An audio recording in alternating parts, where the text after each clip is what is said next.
Hi, everyone, and welcome to the very first episode of the Self Leadership Podcast. We believe that good leadership starts with the ability to really and truly lead yourself and to be increasingly intentional about how you lead your life and to consciously decide how you want to respond to the things that happen to you as opposed to reacting with knee-jerk reactions. But we also know from experience that it's not always easy to step into this level of self-leadership.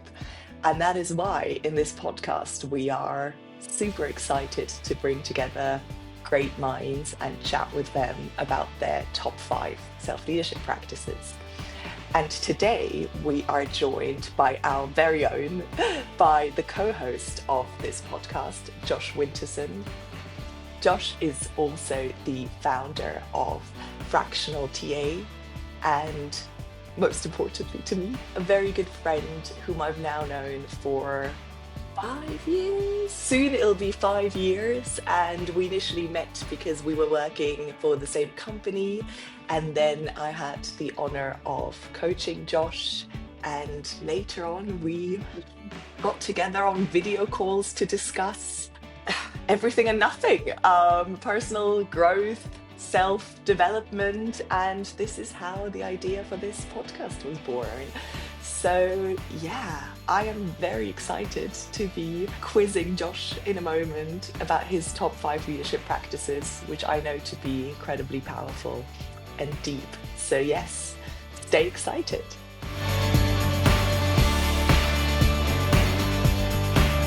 Josh, it is so good to have you here. Welcome to your own podcast.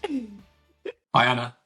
Yes, I'm really excited for the episode today. Finally putting into reality something that has been a long time in planning. So yes, super excited to get started and glad to be here, obviously. Fantastic. So Josh, can you start us off by telling our listeners a bit more about who Josh is? Absolutely. I will try my best. So first and foremost, I am a father. I am dad to Jude, a 9-year-old boy. It always comes first in my introduction because it's the most important part of who I am, I believe.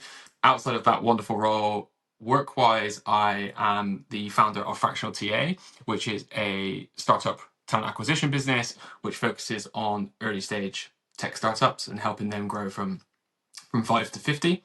I've been in recruitment for just over 10 years. Outside of work, I am a bit of a personal development nerd, as you already know and may come out in this conversation. I love to travel. Travel for me usually includes things like hiking. I recently got back from Peru, did Kilimanjaro a couple of years ago, so I love to travel. A big football fan. So yeah, that's me. That's you. Thank you. Thank you so much. And I know I'm really putting you on the spot now. However, I would love to hear how you would introduce yourself in one sentence. What is one My word. sentence to capture the essence of Josh? If I was trying to give you my honest answer, which I think is the purpose of your question, I would say that the essence of Josh is something that isn't yet defined. And so my answer to who is Josh is currently I don't know, but I'm one step closer towards knowing than I was yesterday. Mm, I like that. I like that. And tell me what brought you one step closer than yesterday. Because I believe that the idea of who I am is something that is constantly being built as opposed to something that already is. Mhm. So I'd like to think that there'll be a time in my life where I could give a really clear, objective Mhm. answer to who Josh is, but it's not something that I've put pressure on myself to be able to answer now because I'm enjoying exploring and building that person, Mm. essentially. And so I'm aware of one of the questions that's going to come up, so I don't want to give too much of a spoiler away, but one step closer to being that person because yesterday I moved some key current projects in my life forward, Mhm. which will move me closer to that answer, which will have a butterfly effect to opening new doors, which will, push me one step closer to being able to understand who is Josh. So let's find out. Let's do this interview in 30 years and see if I have a better answer for you. That sounds like a plan. Let's do it. Um, I'm very curious about the building part, how you're going about building who Josh is. And I'm wondering whether it has anything to do with the next question I'm going to ask you, which is what does self-leadership mean to you? It definitely does have a big thing to do with this question. Hence why I'm honored to be the co-host of this podcast. So, to be clear, I am a huge proponent of the idea of life by design, which we can explore in more detail shortly. So, the answer to the question, what does self leadership mean to me? It's the relationship between two things. It's the exploration of what you want to do and be and have in your life, and the relationship between executing that. So that's how I think about self leadership: is what do I want to achieve from my life, and the journey of trying to make that into a reality. So, if I understand correctly, your definition of leadership is the interplay or the relationship between knowing where you want to go and the how to get there. Yeah, and most importantly, it's that journey. So it's the bridge between those two things. So to be clear, I think one of the things that is often misunderstood about the idea of life by design is it means that you are a goal-oriented person, Mhm, i.e., the sole purpose of my life is to achieve these things that I've set out. mhm, So to be clear, that's not my definition of life by design. Maybe it's somebody else's. So for me, the goals themselves act as destinations, as signposts mhm, sometimes. And so for me, the bit that I really enjoy is the journey. So it's the process of achieving these goals and what you learn along the way, or what you discover along the way, or what presents itself along the way. And so having these big long-term goals act as a kind of north star for me, and they keep me moving forward in the right direction, or sometimes the wrong direction, but they keep me moving forward nonetheless. And then it's on me to enjoy that journey, enjoy the walk, enjoy the process, and see where I end up. mm. That's a beautiful, beautiful metaphor that you've used here. And I'm curious, how do you define the destinations? How do you go about that? Or the signposts, so to speak? For sure. So the thing that I did first was to identify I call them pillars Mhm, in my life. So what are some of the key areas in my life? Some of them I have chosen, some of them are there by necessity. And straight away that helps to then narrow down your focus. The list that I initially had wasn't one that I have now, but that process of looking at my life currently, like if I didn't change anything, what are those pillars? If an outsider looked in, what would they say those pillars are? What do I want them to be? mhm, And then starting this process of trying to discover, if I could pick, what would these pillars be? What would I want to achieve? I think that's like the first step to me of, although it was the first step of my journey, is identifying those pillars. mhm, mhm. And would you be comfortable sharing what those pillars are today so that our listeners can get some inspiration for what theirs might look like? Yeah, for sure. So some of the ones that I feel like I haven't chosen, like make sense logically to be pillars, for example, would include health, Mhm, both physical and mental. Um, Personal finance, I feel, is an important one as well. And then some I have chosen, for example, would include experiences. As I've said earlier, I like to travel. And so understanding what that means to me and where I'd like to go is a big part of it. Relationships, whether that be family, as a dad, romantic, friends, whatever it may be. I have a reading list as well, which I attribute to like knowledge acquisition and this constant pursuit of learning. So like there are some of the three that I've chosen versus three that I feel like make sense to be in there. mhm, mhm. Brilliant, brilliant. So, just to recap, from what I've heard, you're saying self leadership for you is knowing what are the pillars that are important to you in life? Where do you want to get to within those pillars? And these destinations almost become signposts for the journey that is one of movement, of discovery, of learning, of growth, and is ultimately, yeah, the centerpiece of it all, so to speak. For sure. Yeah, I guess it comes back to I'm of the belief that we are here once. Mhm. So it makes sense for me to have an answer to the question like, you're here once. How would you like to spend it? Mhm. I think that's the crux of that conversation. And there was a long period of my life where I wouldn't have been able to answer the question. And so therefore that time in my life, I didn't really do much. Mhm. So for me, life by design, or the concept of life by design, gives me purpose. Um, and then my daily self-leadership practices give me direction, essentially. Mm. And one of the things that I worked out recently was the pillars previously were like at the top, if you like, of my life by design principle. So that they were the top of the tree. And one of the things that I worked out recently, which I've since added to the list, is actually there's a theme within the pillars, Mm. which is the feeling that you're trying to get by the journey and by the goals. And that is a sense of like realness or pureness. So, for example, the things that I like to do when it comes to travel, the reason I like to do those things is because they feel pure, they feel real, they evoke a sense of groundedness. So,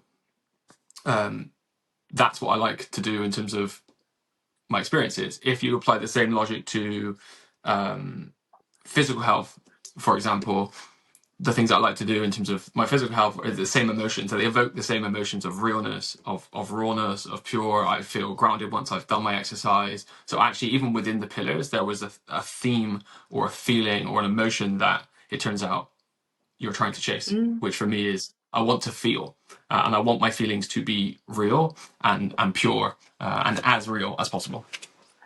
Can you tell us a bit more about what you mean by pure? What is a pure feeling for you? Yeah, it's a good question. I think you can take it in a couple of directions. So the first signpost to that revelation for me was a razor that I came across, which was, would you still do this if you couldn't tell anyone that you'd done it? And prior to coming across the concept of life by design, I felt like the things I was doing was because they were things I felt I should be doing, Mm. or they were things that I was doing because it looked a certain way to other people. So you would still do them, you would still sometimes achieve them, but the feeling you get on the other side, it was still joy, but it didn't quite feel pure because it didn't come specifically like from you. So there's that like that facet to it. The second half of it I find is more difficult to explain. I think what it boils down to on the other side of things is presence. Like I want to feel present. Mm. I want to feel slow. I want to feel still. And so the moments that enable me to feel those things usually come from the pillars that I've now chosen. So the things that I would do with my son, for example, are moments that make me feel present and still and grounded. So that emotion is pure uh, to me. The same with travel. If I'm hiking, if I'm on a mountain, if I'm standing in awe looking at something ancient or gigantic that makes me feel so inferior or insignificant, the sense that I get from it is the same. It's grounded, it's still, it's pure. So it depends on the pillar, but they're the two kind of facets to a real emotion Mm. for me.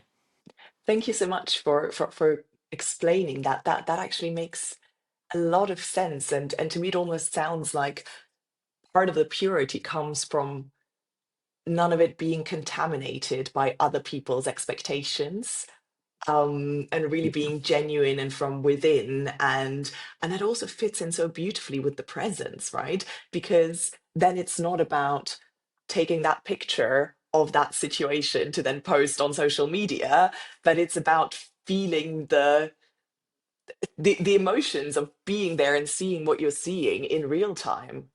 For sure, which is the exact opposite of how I used to approach Mm. such things before I came across this concept. And now it's at the point where I actually forget to take the photo, and I think, shit, I wish I should have at least took the photo. But now I'm so focused on what I'm doing and enjoying it that sometimes I do forget. But I'd much rather that way around than my previous way. I was about to say 100%.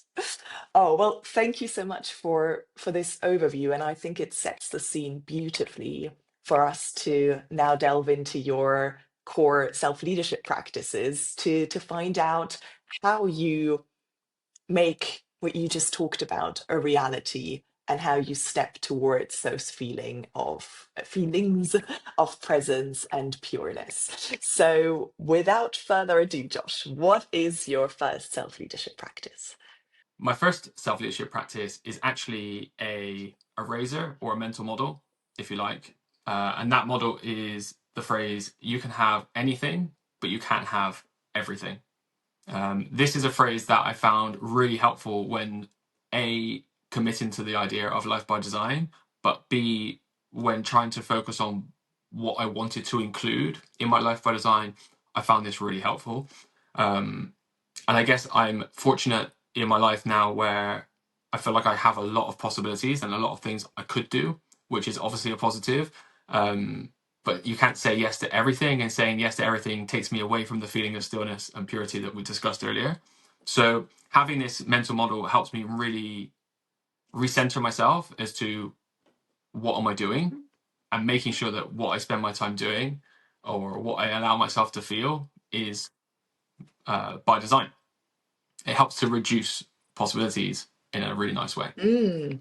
And that actually takes me to kind of a quite a practical question.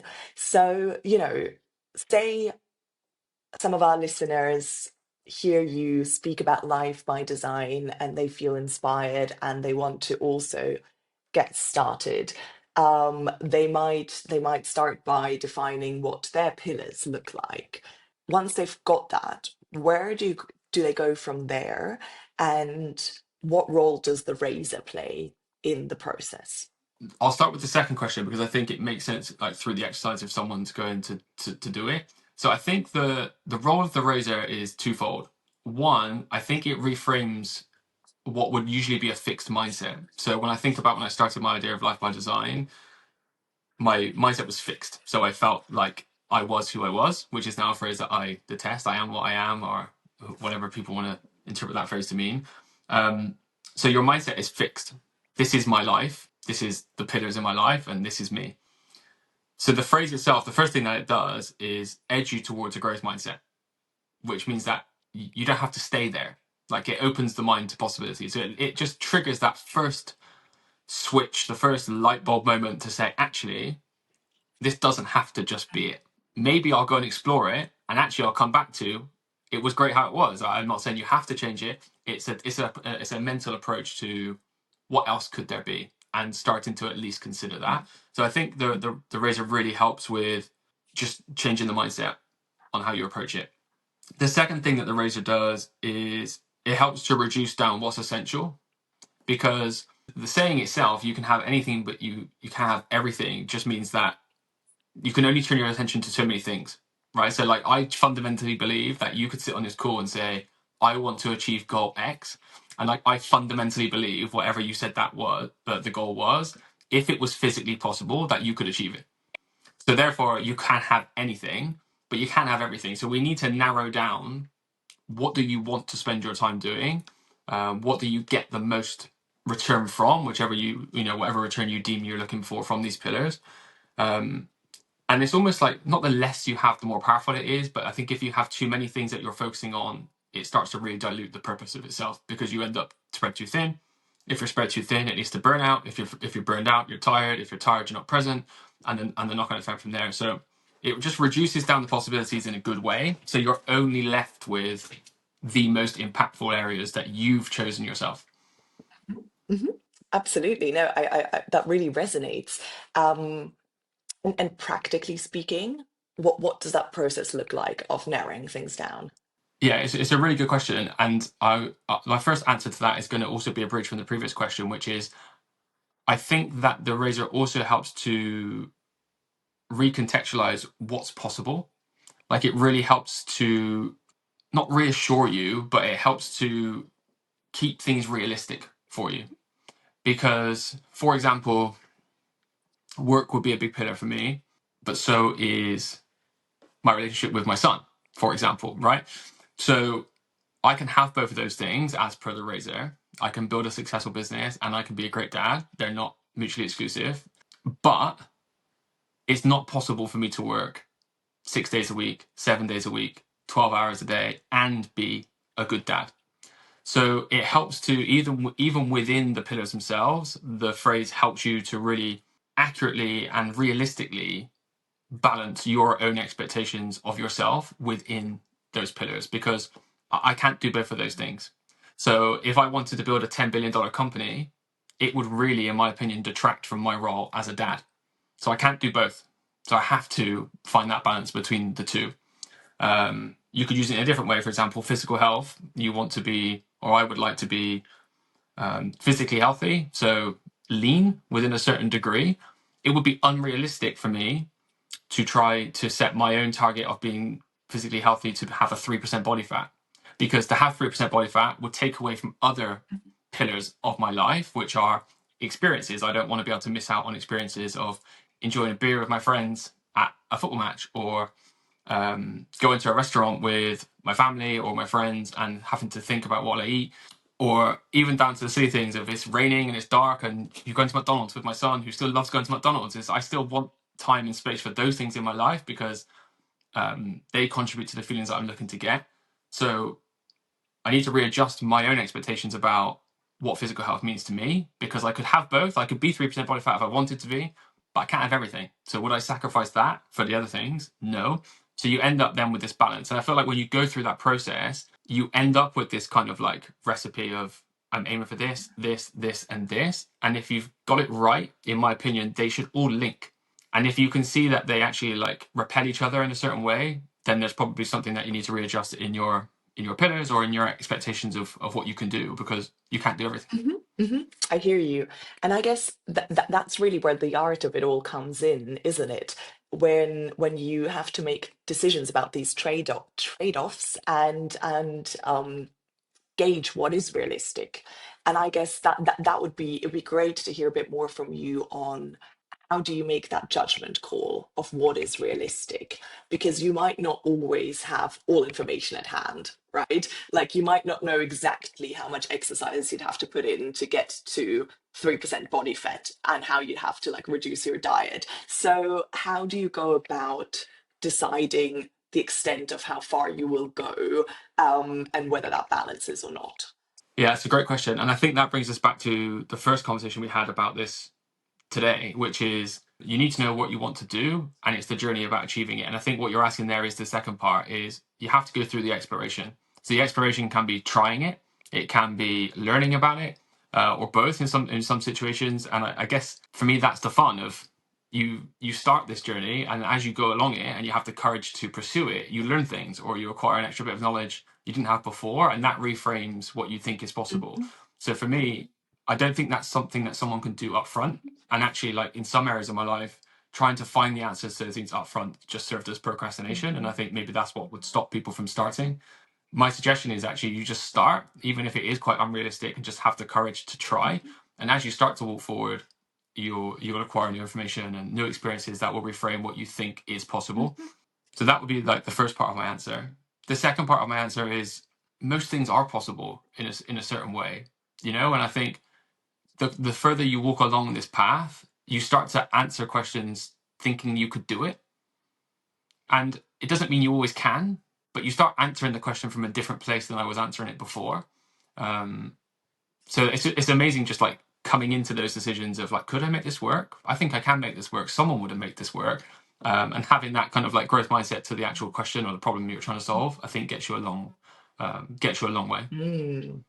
Yeah, that's brilliant. I think that takes us to self leadership practice number two. What is that? So self leadership practice number two for me is what I call my 8-week plan. Mhm. So the 8-week plan is essentially a practical way of periodizing my life.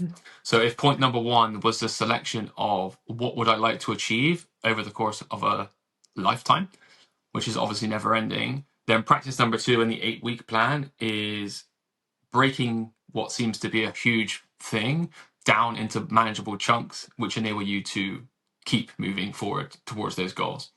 So essentially, at the start of every year, I try to plan my year by the pillars. So I look at my pillars, I pick 3 that I want to focus on for that year, because you can't focus on everything, I don't think. It doesn't mean that I disregard the others, but like I have 3 that are like, these are my attention for this year. And I set objective goals with regards to those pillars that I want to achieve for that year.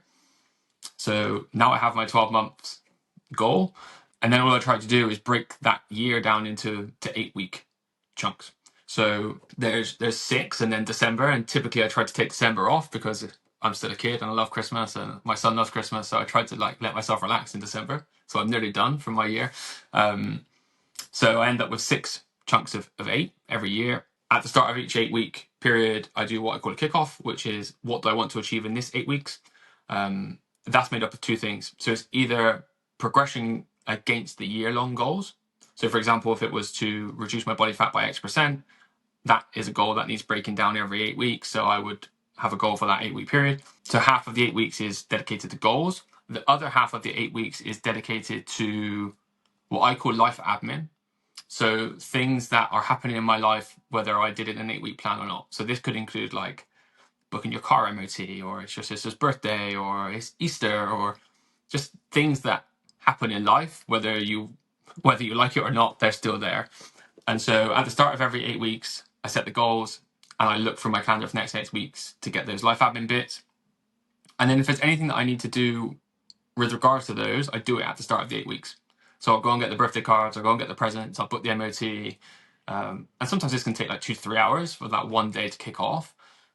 But the outcome is that then for the rest of the 8 weeks, all of the heavy life admin that people tend to think about or takes up headspace, or they think, shit, I haven't done that yet, I've done. So it means that I can attack the 8 weeks now with more headspace, feeling more still, feeling more grounded, which gives me the energy to focus on the goals.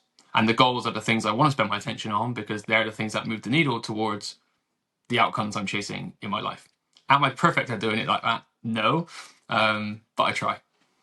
Also, in my experience, life admin just has this very sneaky way of like just creeping in on a day by Oh, of day course, basis. So, yes, of course. do you have like scheduled time throughout the 8-week period beyond that initial kickoff where you also kind of dedicate specific time to life admin?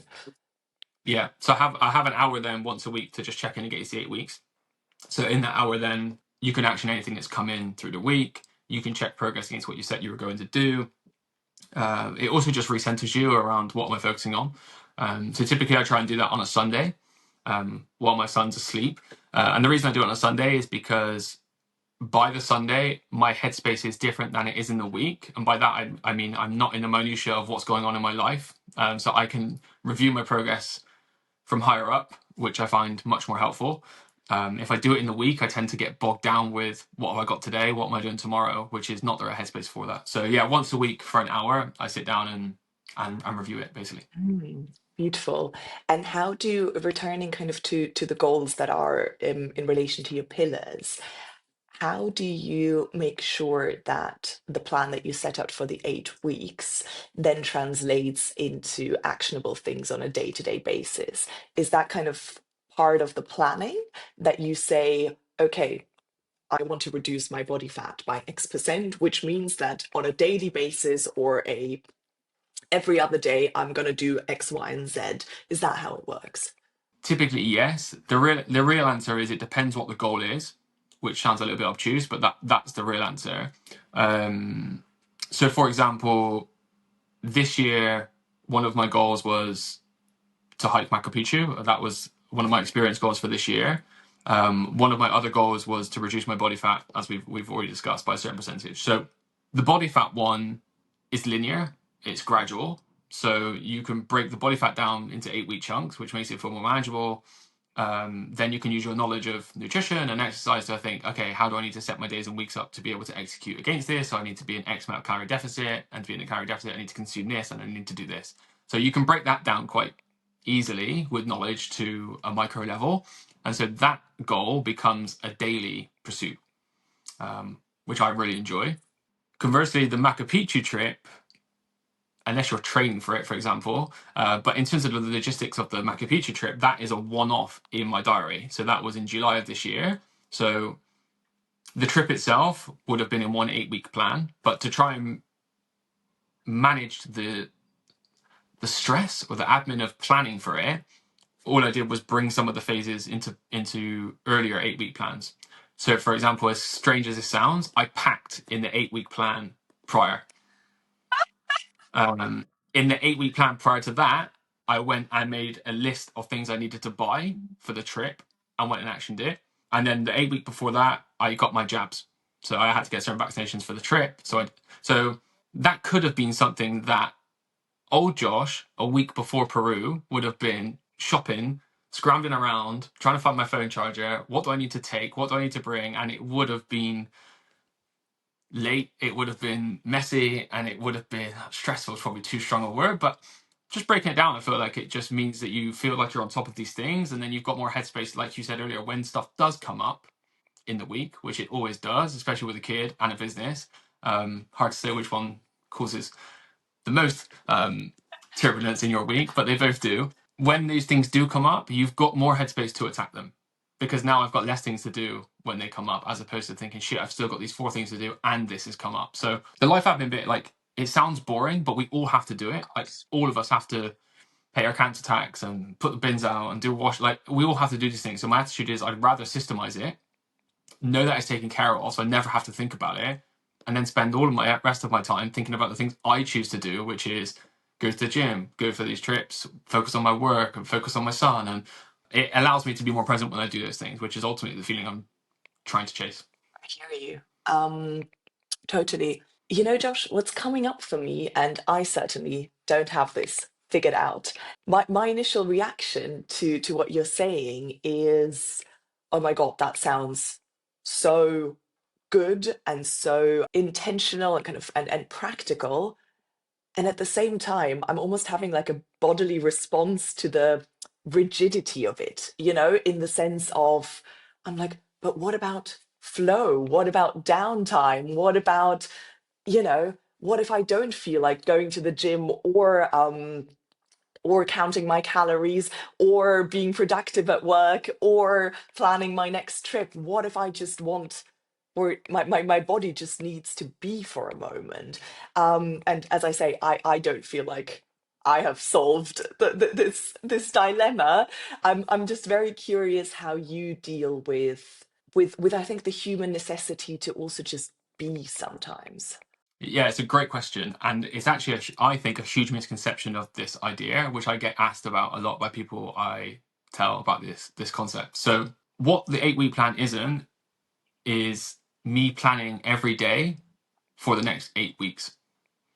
It's not that. The realistic answer is it's 1 or 2, maybe 3 things over an 8-week period I'm choosing to focus on, and then 1 admin hour of 2 hours to get rid of things that I'd have to do anyway. And so what I actually get from doing this is more space for flow, because by doing it in a proactive way, typically I only end up with 1, 2, 3, 4 things a day that I need to do.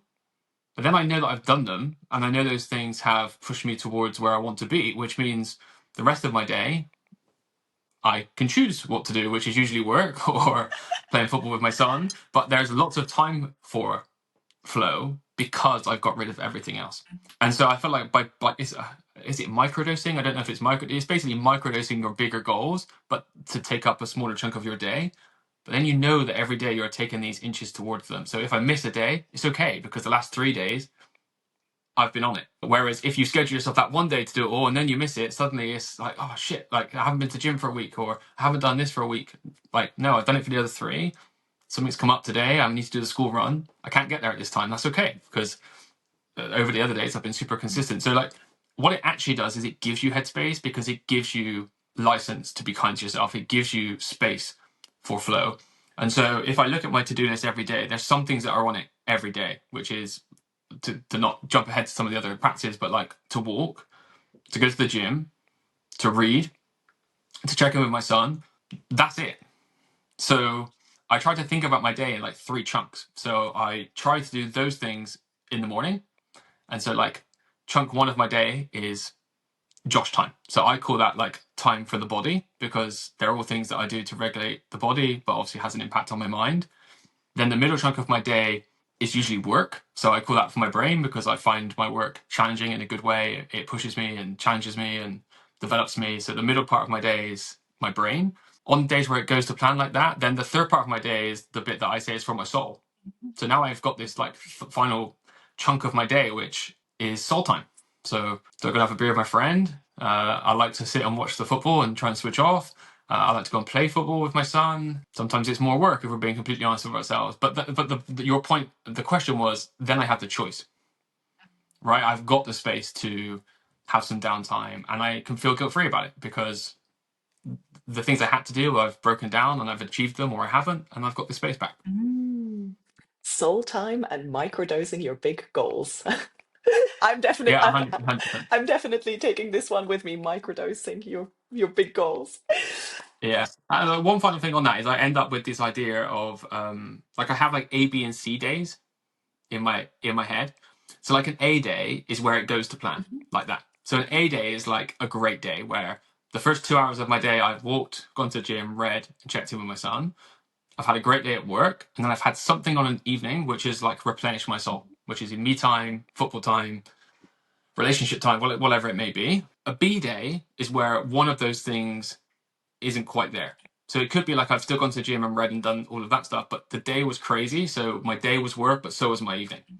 Or I was on the school run that morning, so I didn't get to go to the gym and walk that day, but work was still there and soul was still there. So it's like I'm allowed to miss one of these parts of the day.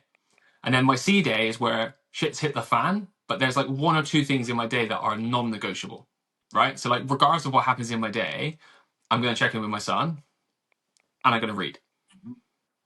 And if on a C day, that's the only two things I've done, plus whatever has caused the chaos in the first place, that's okay. Because it's a C day. But tomorrow it might be an A day and it might be a B day. But like I allow myself the freedom to think, what sort of day is this going to be? Which is not very often in my control, but it helps to like accept that it's not in your control. I can instantly feel relief in my body as I'm listening to this. Yeah. Yes, permission for a day to be an A, B, or C day, and that any of that is okay. So, I feel like the one non-negotiable that you've mentioned might take us quite beautifully to self-leadership practice number 3. It could, but self-leadership practice number 3 is actually another mental model. And that mental model is you are not your thoughts. Mhm. So the reason why this is super important to me is because prior to pursuing the idea of life by design, if something was in my head, I acted on it as if it was gospel. So if I didn't want to do something, I didn't do it. If it told me I sucked at something, I sucked at it. If it told me I should do it, I did it. Like that voice in your head was in control and there was no Josh. I thought that was Josh. And one of the biggest things I took from coaching or for this personal development journey that I feel like I've been on is that voice is not me. Me is the person who responds to that voice. And so separating me from my thoughts is by far the most impactful thing that I've ever done for me. And so this really helps on days where I don't feel like doing certain things, on days where you think, what's the point? Like, let's have an easy life. Like on those days, or you're tired, or like, I don't know, whatever it may be. Like we all have these days. Being able to separate myself from my thoughts is super, super helpful. But it also helps on the growth mindset thing because, as we talked about earlier, if I approach something new that previously I would say, I don't know how to do this, I suck at this, I can put that to one side and move forward and actually go and try and execute it because that's just a voice in my head. It's not actually me. So let's go and try it and see how we get on. Yeah, it's by far the number one most impactful thing I've ever done for me. Yeah, like I couldn't agree more. That's stepping into recognizing when it is your essence that is talking, or when it is voices in your head that have your well-being in mind, but sometimes are a bit ill-directed. Like learning to skillfully dialogue with those is yeah, life altering, and at the same time it is much easier said than done. So what I would love to hear, Josh, is practically how you go about differentiating when it is kind of core Josh versus a voice that means well but isn't actually being helpful, and how you then interact with that voice. Yeah, it's a great question. So to oversimplify it, to me, there's two steps. The first step is understanding that concept because it's not something that we're taught. So sometimes I get a funny look when you explain it to somebody. So the first thing someone should do is they can obviously choose a few different ways, which we can go into, about how they can dissociate themselves from their thoughts, like just create that space, which is called the mindfulness gap. So the way that I did this was a really poor version of meditation. Like I just started to meditate. To me, meditating was simply sitting there and essentially listening to my head. And every time I felt like I was on a thread of thought, try to switch it off, and just almost observing your thoughts, not trying to think about anything, and also not trying to not think, which is a different form of meditation. It was observing my thoughts. And what that enabled me to do was basically see my thoughts and see that they don't come from me. They're there anyway. The part of the brain that's doing it, is its whole purpose is to give you this. It's there to have kept you safe, and it has a purpose, but it's not you. So step number one is to find a way of understanding and recognizing in yourself that that voice is there and it's not you. Once you've identified that, then you can move on to step number two, which is basically practice not listening to it. And it is something that I think we've started to do, like with my son, which is like find a way of doing something that you don't want to do quite regularly, which could be anything, right? Like, what was the phrase I saw the other day?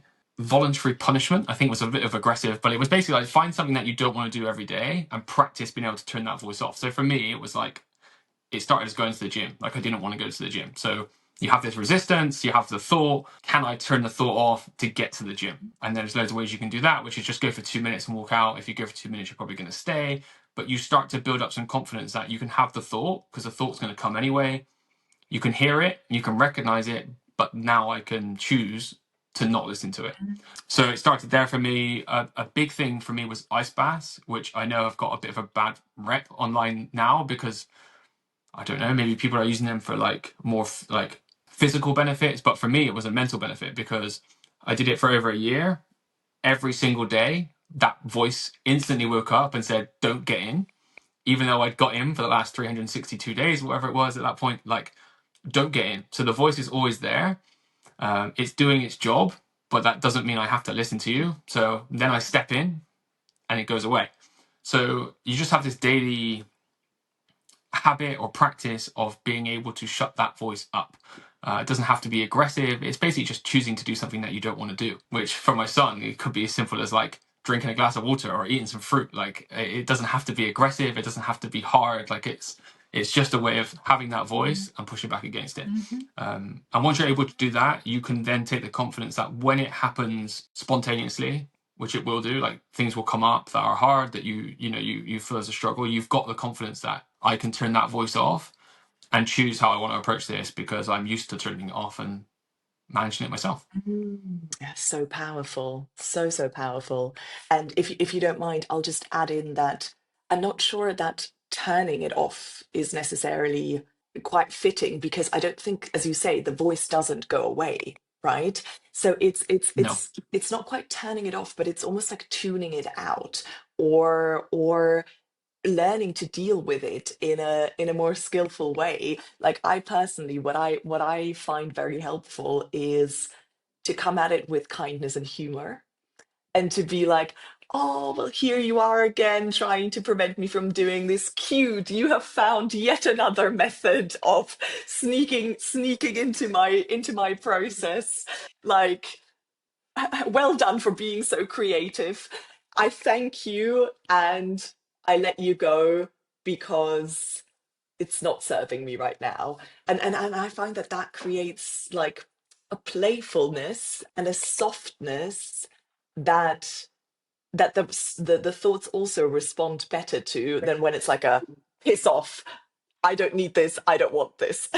Yeah, I completely relate to that. And I'll build on that by saying that I've tried to teach my son Mhm. this concept of you're not your thoughts.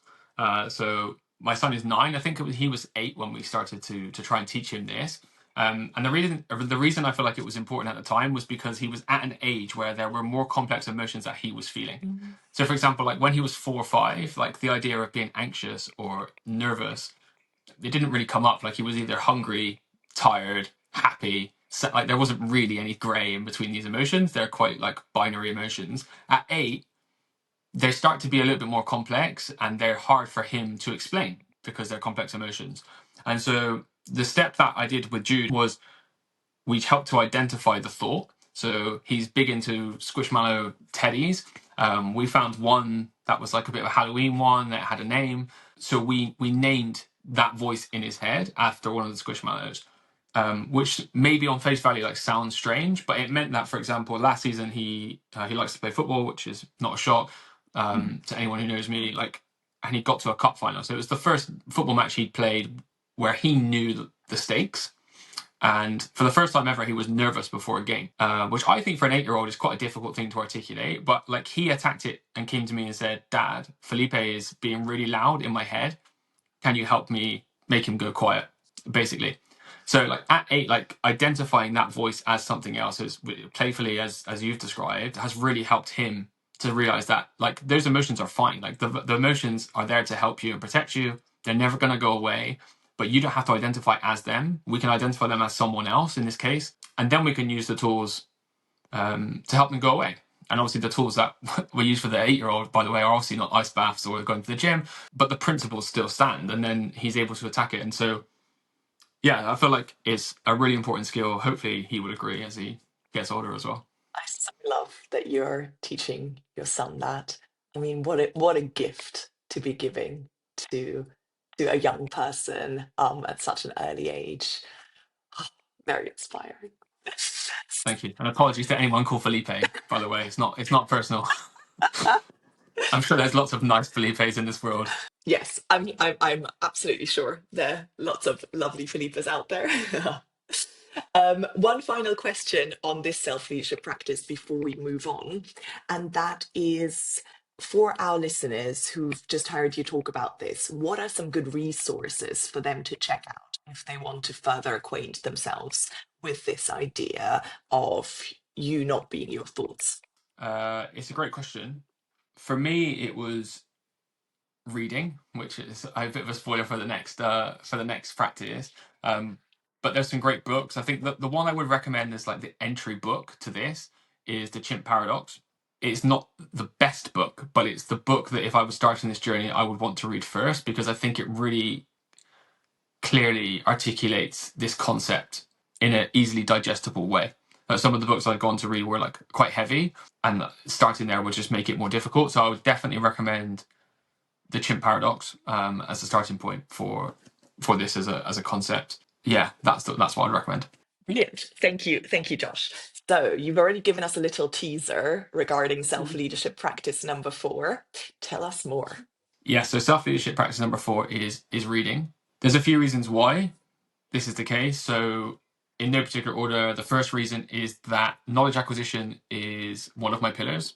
So the idea of just continuously learning and continuously improving. And so reading is obviously a great way of doing that. But equally, I do it at a time in the day where typically others are asleep. And so reading itself becomes a soulful exercise as well.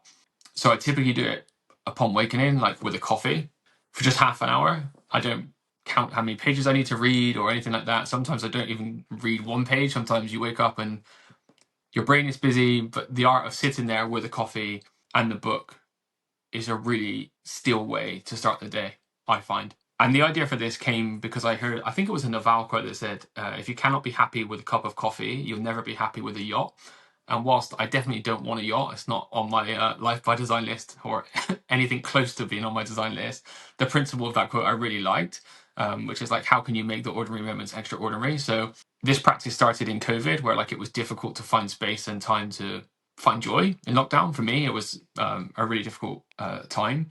So carving out this half an hour in the morning where I put like there's ambient YouTube videos on in the background, like you've got a lamp or a candle, a nice cup of coffee, a comfy chair, and a book. It was just half an hour of protected time every day to yourself, which evoked those still, pure, real emotions that we talked about at the start of the conversation. Is something that I'm looking to achieve. So you learn a lot, and it's super soulful. So for me, it's a win-win.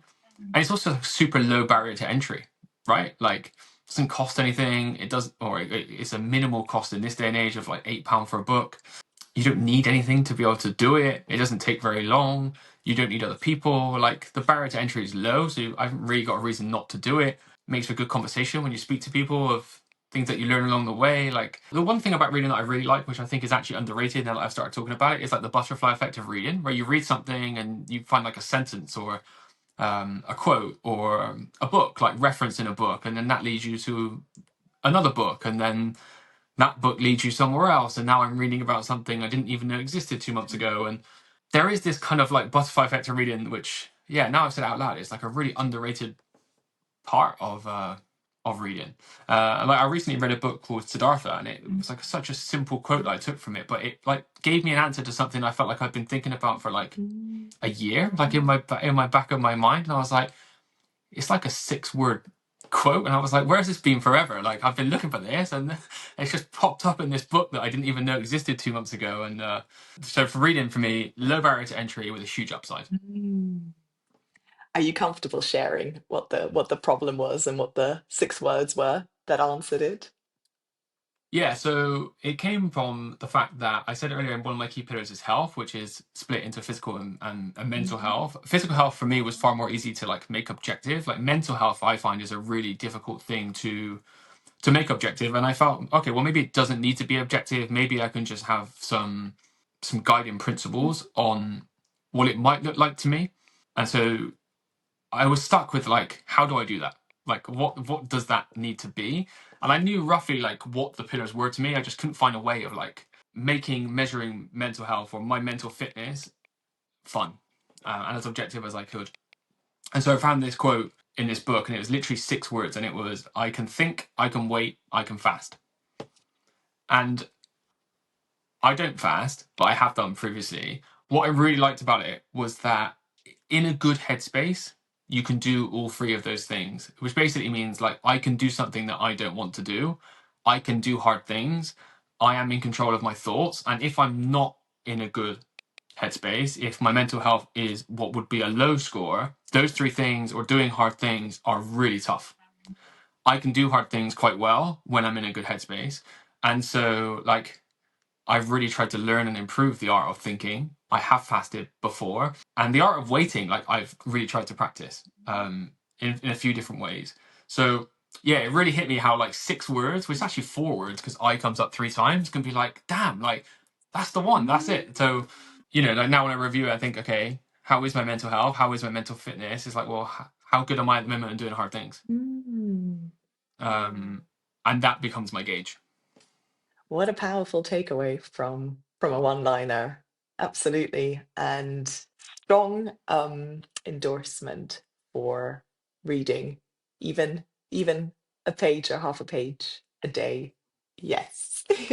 Brilliant. So, Josh, shall we move on to the final self-leadership practice for today? For sure. My final self-leadership practice is walking. Again, there's a few reasons as to why. When you think about things that are real or like pure, like I think it's hard to find something more pure than just simply walking. Like again, the barrier to entry for most is low.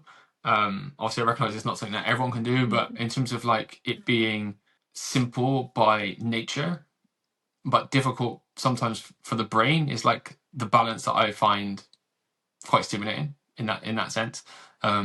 So walking can mean a few different things for me. I try to walk every day. I usually do 5 kilometers. It's just a loop by my house. It's not picturesque. It's not pretty or anything like that. I typically do it with a podcast, and it lasts about 50 minutes, the walk. Despite the fact I do it pretty much every day, I do it every day, but most days, it still takes me half an hour along that walk for my head to switch off. Walking is like a super interesting one for me because I really notice the days where I haven't done it. Like my headspace is different. My thoughts are more cloudy, slightly more grey. So you do get a big upside from, again, a reasonably low input, basically. But walking also means to me hiking, which is obviously not something I can do every day, but it's something that I like to do. Like I'm lucky enough to live reasonably close to some great scenery in Wales, for example, which is like an hour by car for me, which is an activity that I find really helps if I am in a difficult headspace. It's also very good at preventing me from being in a a difficult headspace. And I find, because it's an hour away, like I find the journey itself quite therapeutic. Like the hour gives me a chance to like really sing badly in the car and just let some emotions out, or put a podcast on, or sometimes just like drive in silence. And like by the time you get to the walk, you've kind of downloaded, as I call it, your thoughts. And so when you arrive at the hike, your headspace just feels a little bit clearer. But the hike itself, then again, I go back to like pure, like it's quiet.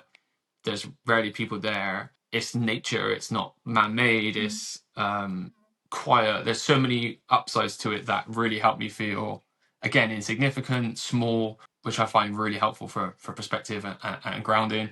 Again, I've tried to do it on holidays in terms of like the slightly bigger hikes, which I also really enjoy. And again, the hikes are just this constant balance between something on paper, which is so simple, but at the time feels super hard. And the things that feel super hard about it is just one step in front of the other, or the fact that you've got to sleep in a tent on the floor and it's cold. All these things contribute to the I am not my thoughts thing, because it means that actually I can get over that. It's not that difficult. And a previous Josh would have moaned and bitched about those things for hours every day, but actually this Josh can just crack on. So it all kind of connects, as I think we said earlier in the conversation. So yeah, walking and hiking really helped me feel grounded and clear headspace for me. Beautiful. And tell me, Josh, was there a specific moment in time when you realized the power that walking held for you? Yeah, there's kind of two. So the first time, it wasn't actually necessarily walking, although we did end up walking. It was like nature. So um, this is like a great example actually, because at the time it was like what I call old Josh, like prior to Life by Design, which was a very different Josh. I was in the States with my friend, and we'd booked this holiday, and it was like a classic. Like I was 21 at the time, or 22, of like again doing stuff that I felt like I should do. Like I didn't even know I wanted to go, but we'd booked this trip to like LA and San Francisco. I didn't really know why, but like just like you see it in films and see it on TV, like that's where people go on holiday. So that was where I was going, even though I didn't really want to go and hated LA. So we had this road trip between LA and San Francisco, and we were like, damn, it's quite long. Like let's find somewhere along the way to like break this journey up, right? So I just Googled like things to do on this road trip halfway along, and this Yosemite National Park came up, right? Like up until this point, my previous holiday was to New York. Like I was working in London at the time. Like life was like bright lights, cities, and cars and clothes and materialistic crap. So when I saw this picture, I was like, oh, this looks cool. Like I've never been anywhere like this before. Like let's stop here. So we did a night or two there.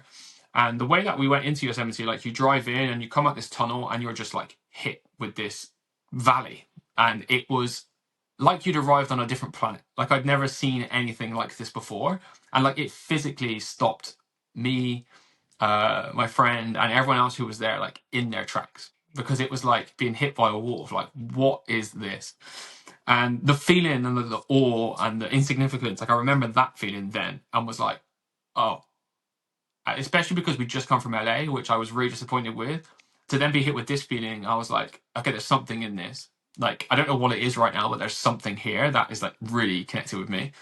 And from there, it completely changed my like holidays, but like it changed what I wanted to go and see and what I wanted to go and experience massively. So, and we still talk. I mean, this was like 12 years ago now, and we still talk about that moment. And yeah, that was pretty awesome. And so when I came back, we started to just do some like more of the local hikes, like obviously nothing compared to like Yosemite, but that feeling was the same of stillness, insignificance, grounded, slow, still, all the things that you wanted to get from it. So yeah, it's something that I try to do quite regularly and still love doing.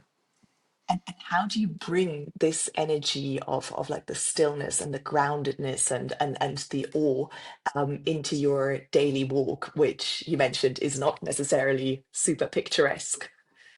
Yeah, yeah, it's a great question, because this goes back to the you're not your thoughts. And to me, it's like a meditation, because as I said earlier, my meditation wasn't to try and think about something specific or try not to think. Meditation to me was just merely observing my thoughts and seeing what was there and accepting what was there and trying to just recenter after each one. And so walking just really allows you to do that, because it gives me enough to focus on something. Like I need to put one front of the other in front of the other. I need to like watch out for the cars, and like so you've got enough to think about that you can then just almost like observe what's in your head, and you just gradually just work through stuff, and you can just go, well, that sucks, get rid of that, like that doesn't make any sense, get rid of that. Oh wait, oh there's that. Oh okay, like I should probably think about that later. Like, and by the time I've got halfway around, like I've got rid of, like I've emptied the recycling bin of my brain, and I'm like left with 2 or 3 things that I'm like, okay, I should probably spend some time thinking about this now. Like that to me is like a meditation. Like it's not a physical thing, even though it is. It's definitely a mental thing. And like I just find it a great way of like seeing places. You know, like I find it a great excuse to go to different places. Like I said, Peru we did this year, and that was awesome. Like next year, I'm hoping to do the Kumano Kodo in Japan, which is like to go and hike a part of Japan that I would never have seen before. So now it's just a good excuse to go and relax, but also see parts of the world that I would never have otherwise seen. Beautiful. And one final question on this. So to someone who's listening and thinking, yeah, that's all good and well, but I don't have 50 minutes to spare in the morning to go for a walk, or I don't actually enjoy walking. I don't really know what to do with this. What would your recommendation be? Yeah, it's a great question. The one barrier to entry I feel like most people could avoid is like doing it in the car, like, or when they're traveling, like, so like if you live in a city, like if you've got a tube or you get a bus, or if you drive, like whatever, like I find transport like a really good way of doing this. So like I've done this with a few friends. Like people struggle if I say like next time you commute or next time you come here, like try, like don't put anything on in the car, just like sit in the car and drive. Most people find it quite difficult in my experience. Like maybe most people don't, but certainly like when I've spoken about this with other people, they do find it quite hard. It's the same thing. Like you've got enough to think about because obviously you're looking where you're going and that sort of thing. But it gives you the headspace to just see what's in your head. So like for me, the easiest way to transfer it is to do it when you travel. Like next time someone travels anywhere, don't put the headphones in, just be there and see and observe your thoughts basically. But then you could make an argument that something even easier would be just to go back to the meditation practice and just sit still for 5 minutes. Like it's amazing how good that feels. Like just set a timer for 10 minutes and just sit on the floor. You don't have to meditate, you don't have to shut your eyes, you don't have to put some music on in the background, you don't have to do any of that. Just try and sit down for 10 minutes. Uh, Everyone's got time to sit down for 10 minutes, right? Like that's not hard to do. It doesn't cost anything. You no, don't need anything to no, do it. Just sit down for 10 minutes. no. And we don't do it anywhere near often enough. Yeah. No. One activity I did do on this actually, which is probably quite a useful one to raise. The first time I ever did anything like this, it was an activity by David Allen, the guy who wrote GTD, or Getting Things Done, and it was to get a couple of packs of post-it notes, and you had half an hour to sit there, and every time something came in your head, you had to write not the whole thought, but you had to write it on the post-it note. And so you had to sit there for half an hour. Like every time something came in your head, you had to write down. So I did this, and I had like it was over 90. I forget what it was. It was 90 something post-it notes. Or just sat there for half an hour. And it was like all random crap. Like I need to do this, or don't forget that, or like, oh, what about this? And I don't know the accuracy of the science, but like what he said kind of like makes sense. Was like, okay, so now you've got all these post-it notes. How many things is your brain meant to be able to hold in one go? And apparently the answer is 4. Right? So you're kind of like, oh.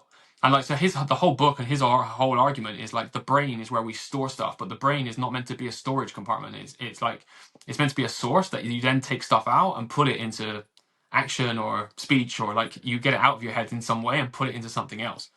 And so like, you don't need to go walking to do that. Like even just writing it down and getting out of your head is a really good way of doing that. But like the reason I like the post-it note activity is because it's such a good visual as well. It's such a powerful visual that like I remember doing it for the first time.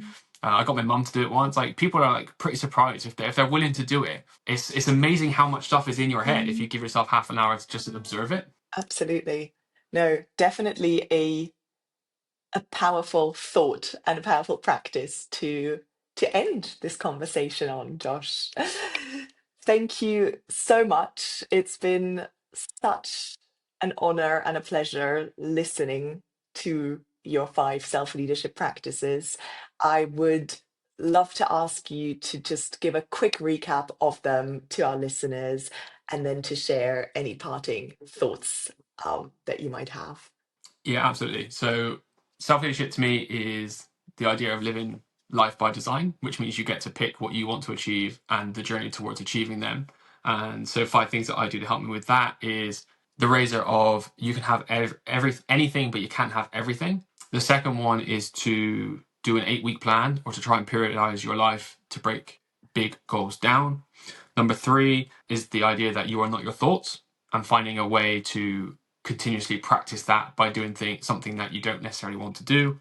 Number 4 is reading. Read whatever you want. Just sit down with a book and see what happens. And number 5 is walking, in whatever form that may be. And if you can't walk because of time constraints, just sit down and see what happens. Brilliant. And any parting words of advice for our listeners? My parting advice for our listeners would be that this is continuously a practice. Like, these are called practices for a reason, because I don't do them every day. Sometimes they don't work. Sometimes I don't do them when I should do them. Hence why these things are called a practice, and why in the first part of this conversation I said for me it's about the journey, because it's not something that's finished, it's not something that's perfect, and it's not something that's complete. It's a pursuit, and it's the pursuit and the journey that makes it worthwhile to me, which is another good book, The Alchemist. So there you go. Advice to readers: read The Alchemist. Beautiful. Which you recommended to me, actually. So there's a full circle for us to finish on. There is indeed. There is indeed. Beautiful. Well, thank you so much, Josh. It's been amazing having you on your very own podcast. And that brings us to the close of episode number 1. I hope that you found it interesting and inspiring, and we look forward to seeing you at the next one. Bye, everyone.